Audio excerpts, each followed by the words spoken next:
In the summer of 2013, the rock band Hericane was summoned up from the four corners of the world to perform a one-time reunion concert 25 years after their career was over. What's up, man? Bruce? Oh, man. How are you, bro? You're looking thin. Thank you. Man. So here we are. It's the week before the show. We're all in anticipation. And, man, I'm just feeling all kinds of anxiety from the guys. People are really apprehensive about this film and what's going to happen and, you know, who's going to own it. And it's just like, oh my gosh, everybody settle down. We're just going here to have fun.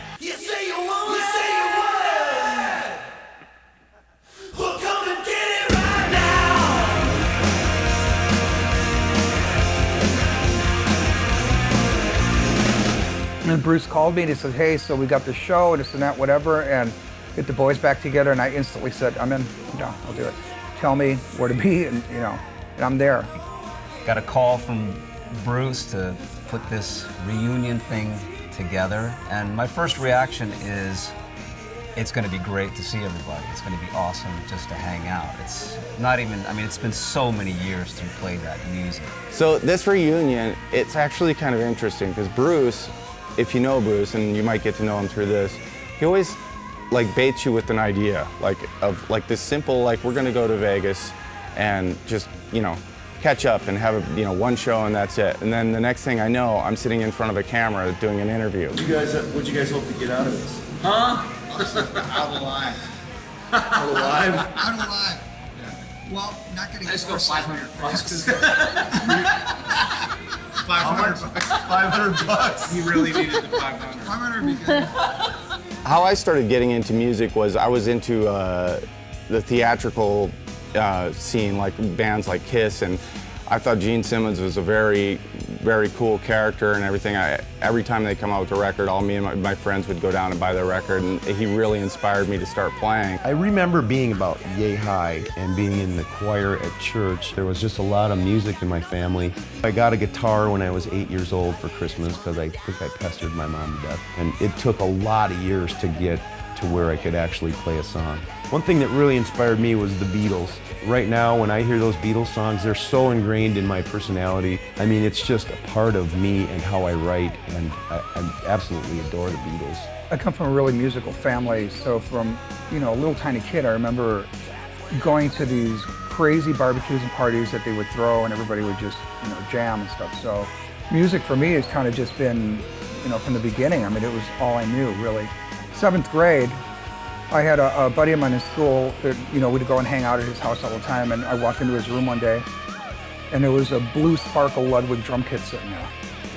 And I walked over to it, sat down behind it, and could play. Instantly, could just play it. And he came over and grabbed the sticks and said to me, don't play the drums, because you can't. And something just stuck in my head from that point. And 3 months later, he was selling that drum kit, and I begged my dad to buy it.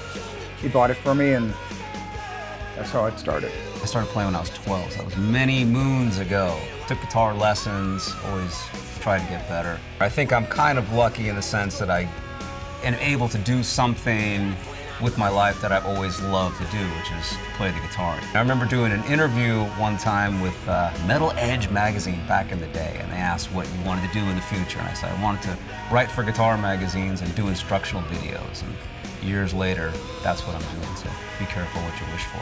I remember the day we got our record deal. Glenn Parrish called us up and said, come on up tonight to Stevie's house, the Blue Castle, and we're gonna sign the contract with Atlantic Records.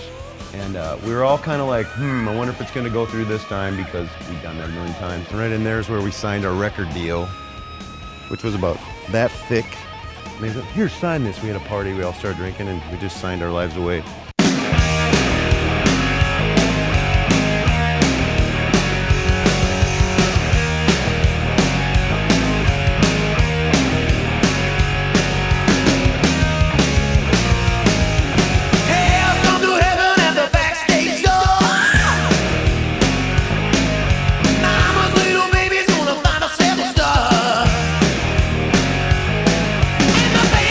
TV's on the 32nd floor. I got everything I want.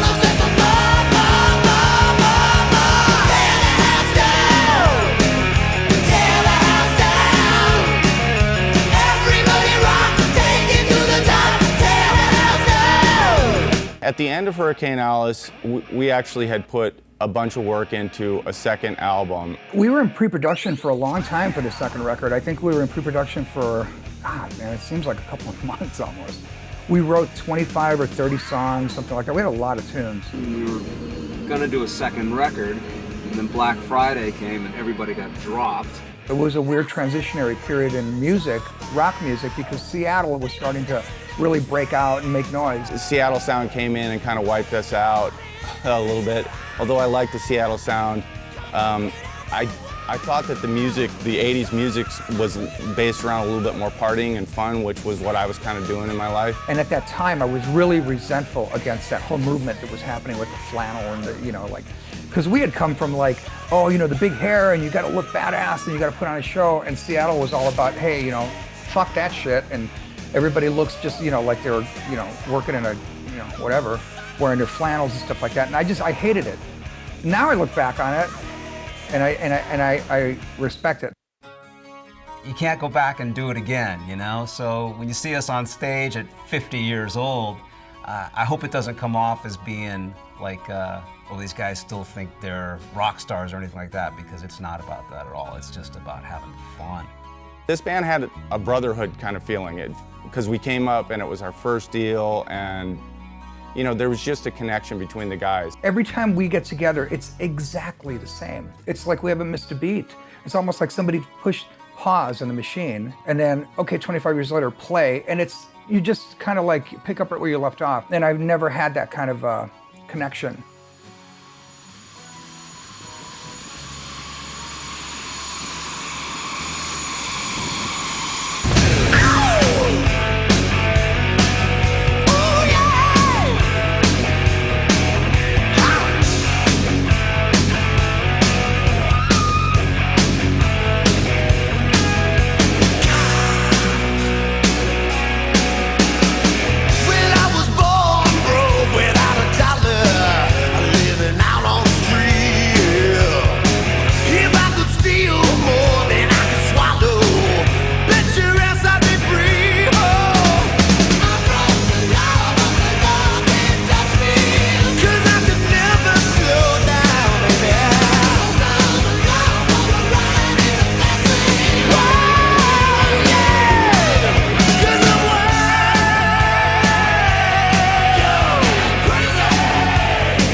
So here we are, we finished the 10 days shooting and practicing, and it turns out a lot of our fears were unfounded. A lot of us were worried we were going to look like a bunch of old guys trying to relive a young guy's dream that, in the case of this band, it never really materialized. We missed our window. The 1990s were not conducive to hair bands, and that's right as we were about to break. And what we really found out is that there's this gold. And the gold is that we had this great chemistry, great friendship, just amazing. Pure gold, diamond in the rough thing, and I think we all had some real discovery about that.